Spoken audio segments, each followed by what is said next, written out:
Hello everyone. మనకి Indian air force నుంచి అయితే కొన్ని వేకెన్సీస్ అయితే రావడం జరిగాయి. ఆ వేకెన్సీస్ డీటెయిల్స్ చూసుకుంటే ఇండియన్ ఎయిర్ ఫోర్స్ యాఫ్కాట్ ఎంట్రీ ద్వారా అండ్ ఎన్సీసీ స్పెషల్ ఎంట్రీ ద్వారా ఈ రిక్రూట్మెంట్ అయితే తీయడం జరుగుతుంది. మనకి ఇంపార్టెంట్ డేట్స్ ఈ వీడియోస్లో వచ్చేసరికి మనకి ఇంపార్టెంట్ డేట్స్, అలాగే age relaxation and vacancies details, అలాగే ఇంపార్టెంట్ డేట్స్ కూడా చూసుకుందాం. ఇంకా టాపిక్లోకి వెళ్ళిపోయే ముందు మన ఛానల్ ఎవరైనా కొత్తగా విజిట్ చేస్తుంటే please do like, share and subscribe అయితే చేసేయండి. మనం చేసే ప్రతి ఒక్క వీడియోస్ కూడా మనకి ముందుగా వస్తూ ఉంటాయి. ఇక టాపిక్లోకి వెళ్ళిపోతే ఇంపార్టెంట్ డేట్స్ వచ్చేసరికి మనకి 2 డిసెంబర్ 2024 నుంచి అండ్ లాస్ట్ డేట్ వచ్చేసరికి 31 డిసెంబర్ 2024. మనకి ఇంపార్టెంట్ డేట్స్ వచ్చేసరికి డిసెంబర్ 2 నుంచి అయితే ఆన్లైన్ అప్లికేషన్ అయితే స్టార్ట్ అవ్వడం జరుగుతుంది. అండ్ లాస్ట్ డేట్ వచ్చేసరికి 31 డిసెంబర్ అయితే లాస్ట్ డేట్. ఇక ఈ వేకెన్సీస్ వచ్చేసరికి మనకి యాఫ్కాట్ ఎంట్రీ ద్వారా అండ్ ఎన్సీసీ స్పెషల్ ఎంట్రీ ద్వారా అయితే తీయడం జరుగుతుంది. యాఫ్కాట్ ఎంట్రీ అంటే air force common admission test.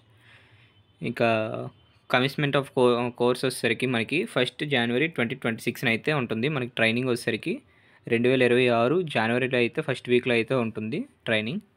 Candidates ఎవరైతే సెలెక్ట్ అవుతారో వాళ్ళకి.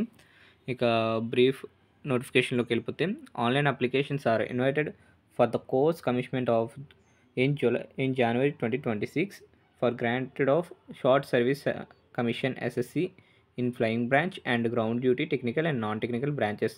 మనకి technical and non technical branches ద్వారా మనకు వేకెన్సీస్ అయితే తీయడం జరుగుతుంది. దీనికి క్వాలిఫికేషన్ వచ్చేసరికి మనకి ఏదైనా డిగ్రీ, అంటే గ్రౌండ్ డ్యూటీకి వచ్చేసరికి మనకి ఏదైనా డిగ్రీ ఉంటే సరిపోతుంది. అలాగే ఫ్లయింగ్ బ్రాంచెస్కి వచ్చి మనకి ఇంజనీరింగ్ డిగ్రీస్ అయితే ఉండాలి. ఇక వేకెన్సీస్ డీటెయిల్స్ చూసుకున్నట్టయితే మనకి ఈ వేకెన్సీస్ వచ్చేసరికి బోత్ మేల్ అండ్ ఫీమేల్ కూడా అప్లై చేసుకోవచ్చు. యాఫ్కాట్ అంటే ఫ్లయింగ్ బ్రాంచ్ వచ్చేసరికి మనకి మెన్ ఎస్ఎస్సి వచ్చేసరికి 21 వేకెన్సీస్ అయితే ఉన్నాయి. అలాగే ఫీమేల్ వచ్చేసరికి టోటల్గా 9 వేకెన్సీస్ అయితే ఉన్నాయి. అండ్ అలాగే గ్రౌండ్ డ్యూటీ టెక్నికల్ వచ్చేసరికి టోటల్గా మనకి ఏఈఎల్ అంటే టోటల్గా 95 వేకెన్సీస్ ఉన్నాయి. అలాగే ఏఈఎం వచ్చేసరికి 53 వేకెన్సీస్ అయితే ఉండడం జరిగాయి. అండ్ అలాగే అలాగే చూసుకున్నట్టయితే ఫీమేల్కి వచ్చేసరికి 27 వేకెన్సీస్ అండ్ 14 వేకెన్సీస్ అయితే ఉన్నాయి. అలాగే నెక్స్ట్ మనకి గ్రౌండ్ డ్యూటీ నాన్ టెక్నికల్గా వచ్చేసరికి టోటల్గా weapon system and weapon branches వచ్చేసరికి 14 వేకెన్సీస్ మేల్కి, అలాగే ఫీమేల్కి వచ్చేసరికి 3 వేకెన్సీస్. అడ్మినిస్ట్రేషన్ బ్రాంచ్లోకి వచ్చేసరికి 42 వేకెన్సీస్ అండ్ 11 వేకెన్సీస్ అయితే ఉన్నాయి. అండ్ అలాగే LGS accounts and education MET అనే వేకెన్సీస్లో అనే డిపార్ట్మెంట్లో చూసుకున్నట్టయితే 13, 11, 7, 7 అనే వేకెన్సీస్ అయితే మేల్కి అయితే ఉన్నాయి. అలాగే ఫీమేల్కి వచ్చేసరికి 3, 2, 2 వేకెన్సీస్ అయితే ఉన్నాయి. అండ్ అలాగే ఎవరైతే ఎన్సీసీ స్పెషల్ ఎంట్రీ ద్వారా అప్లై చేసుకుంటారో వాళ్ళకి ఎన్సీసీ ఫ్లయింగ్లో అయితే ఎన్సీసీ ఉండాలి, అంటే ఎయిర్ వింగ్లో అయితే ఎన్సీసీ సర్టిఫికేట్ అయితే ఉండాలి. అండ్ వాళ్ళకి వచ్చేసరికి టోటల్గా 10% సీట్స్ అనేవి ఈ రిక్రూట్మెంట్లో అయితే తీయడం జరుగుతుంది. అండ్ మనకి ఆన్లైన్ డేట్ ఆఫ్ అప్లికేషన్ వచ్చేసరికి 2 December and last date of online application వచ్చేసరికి 31 డిసెంబర్ అయితే ఉంటుంది. అండ్ ఏజ్ లిమిట్ అది చూసుకున్నట్టయితే మనకి ఫ్లయింగ్ బ్రాంచ్కి ఎవరైతే అప్లై చేస్తారో వాళ్ళకి ఏజ్ వచ్చేసరికి 20 నుంచి 24 ఇయర్స్ అయితే ఉండాలి. అది కూడా 1 జనవరి 2026 కల్లా. అండ్ అలాగే ఎవరైతే గ్రౌండ్ డ్యూటీకి టెక్నికల్ నాన్ టెక్నికల్ అయితే అప్లై చేసుకుంటారో వాళ్ళకి ఏజ్ వచ్చేసరికి 20 నుంచి 26 ఇయర్స్ అయితే ఉండాలి. అది 1 జనవరి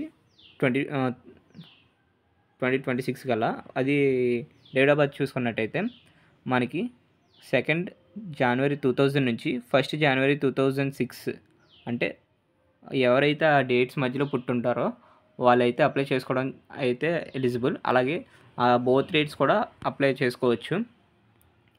అండ్ మనకి physical standard, education qualification and selection procedure అనేది మనకి ఫుల్ డీటెయిల్స్ వచ్చాక అందులో అయితే డీటెయిల్గా అయితే ఉంటుంది. మనకి ఇక్కడ ట్రైనింగ్ వచ్చేసరికి హైదరాబాద్ దుండిగల్లో అయితే ఉంటుంది. అండ్ ఎవరైతే క్వాలిఫై అవుతారో ట్రైనింగ్లో స్టార్టింగ్ మంత్ నుంచి అయితే వాళ్ళకి శాలరీ అనేది స్టైపెండ్ అనేది పడడం జరుగుతుంది. స్టైపెండ్ వచ్చేసరికి ఫస్ట్ మంత్ నుంచి అయితే వీళ్ళకు ఉండడం అయితే జరుగుతుంది. టోటల్గా స్టైపెండ్ వచ్చేసరికి పర్ మంత్కి 56,100 అయితే పడడం అయితే జరుగుతుంది. అండ్ అలాగే మన ఛానల్ ఎవరైనా కొత్తగా విజిట్ చేస్తూ ఉంటే please do like, share and subscribe అయితే చేసేయండి. ఇక అంతే గాయ్స్, ఈ నోటిఫికేషన్ ఫుల్ నోటిఫికేషన్ రాగానే మన ఛానల్లో వెంటనే అప్లోడ్ చేస్తాను. Thank you for watching. Please do like, share and subscribe.